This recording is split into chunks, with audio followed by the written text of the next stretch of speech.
as I've imported all this footage, I've realised that I might have started off in frame, but my hand decided to slowly rise like the sun, and it doesn't show any of the actual painting process of that one. But here's me moving really quick, stood on one spot.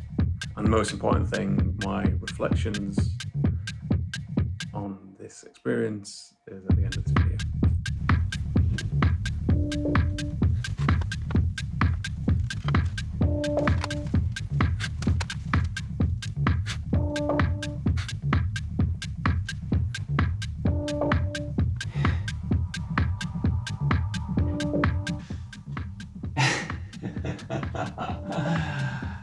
My bloody arm.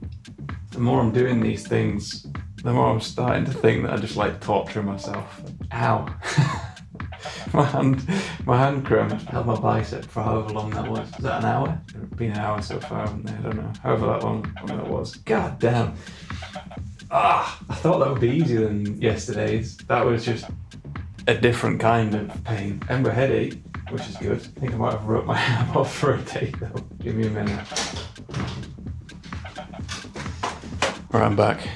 I think it's going to take longer for my arm to settle. But I don't feel as bad emotionally as I did after yesterday's, which is a strange thing, isn't it? I was talking to my dad about these this morning, and the result of the conversation was the idea of looking for however long before actually committing to drawing or starting painting, whatever these things are called. I did the breathing that I spoke about in the first one before actually starting this, right before 40 minutes, and then came down and started this. So I was already in an introspective state, and then I just looked at myself for a minute and then started. It wasn't an hour I was looking at myself, it might have been 3, 4, 5 minutes. Did it do anything? I don't know. I don't know if it did anything. I think the lesson from today's and yesterday's is practically one of speed. If I got to the point faster, it would hurt less, which would be good. Today I wanted to focus on less of the face. You know, these things so far have been all about my face. And I was breathing earlier, and you know, I am body, not just head. My physical being doesn't just exist inside my eyes or my skull, it is all of me. So I thought I'd try one of these standing up with more of me in this pose, and involve the space as well.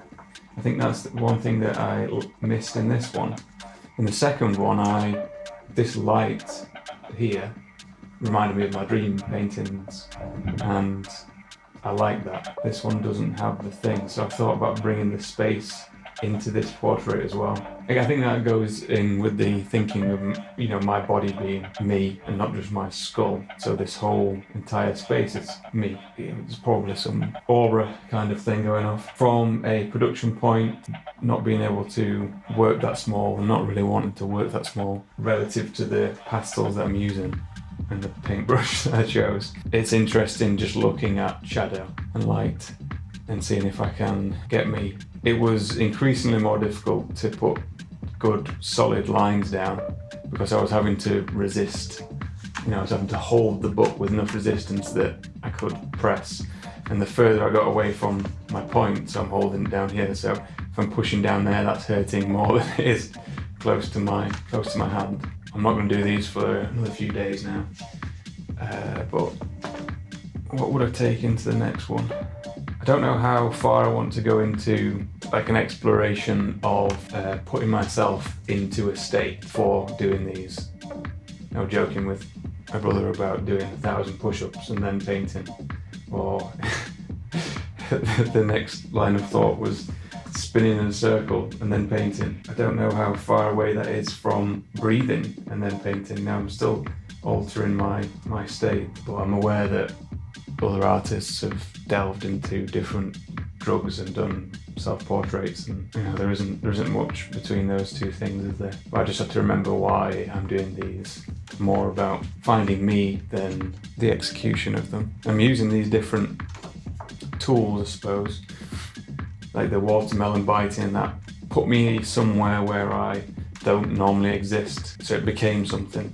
I had an experience. I don't know if I see a different part of me, but that experience is now part of me.